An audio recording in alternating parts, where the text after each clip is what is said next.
Dim ond unwaith mae Cymru wedi cipio coron Lloegr. Cafodd ei eni yn Sir Mhenfro.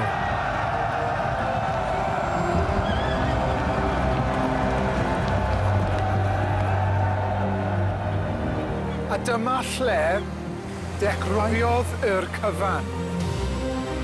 Ar y traeth yma, newidiodd cwrs hanes Prydain gyfan.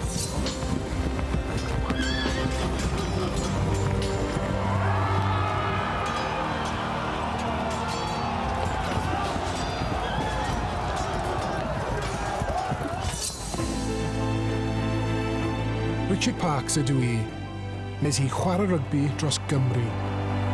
Ond un diwrnod newidiodd bopeth. Ges i anaf difrifol a gorfod stopio chwarae. Mae popeth amdano fi, pob copper dwi wedi dringo, mae popeth yn deillio o'r diwrnod hwnnw.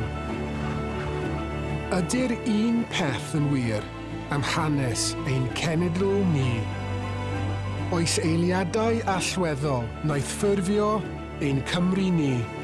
Dwi'n dysgu i siarad Cymraeg.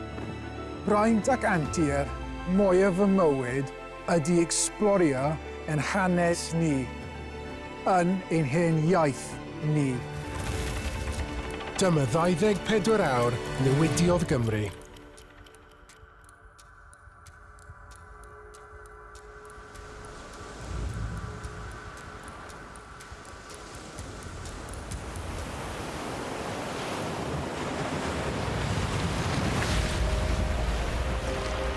Dwi ym Milbay, Sir Mhenfro.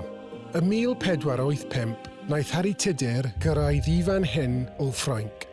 Fe oedd y tifedd teulu o Ynys Môn oedd wedi cefnogi Glyndŵr. Cafodd ei eni yn Hastell Mhenfro, ond yn 28 oed, mae e wedi bod yn alltyd ers 14 o flynyddoedd. Yn addo achub y Cymru rhag gormes. Daeth adref mwyn cipio coron Lloegr. Harri yn Brenin Lloegr yn lle Brenin Richard. Dyma obaith mawr, rhosyn coch Lancaster, yn y frwydr hir a gwaedlyd yn erbyn rosyn gwyn efrog. Mae dynion Harri yn creu baner iddo fe. Draed goch y Cymru yn erbyn cefndir gwyrdd a gwyn. Lliwiau ei deulu. Mae'n anodd dychmygu nawr, ond daeth Harri gyda dysynau o longau a miloedd o filwyr.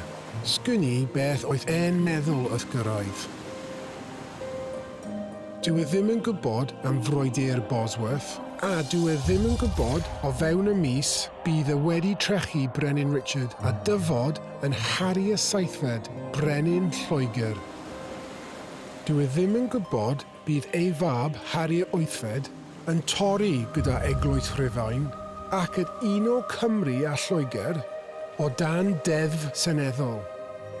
Dyw e ddim yn gwybod bydd ei oeres Elizabeth y Gyntaf yn sefydlu ymerodraeth i Brydain a rhoi Beibl yn ei hiaith ei hunain i'r Cymru.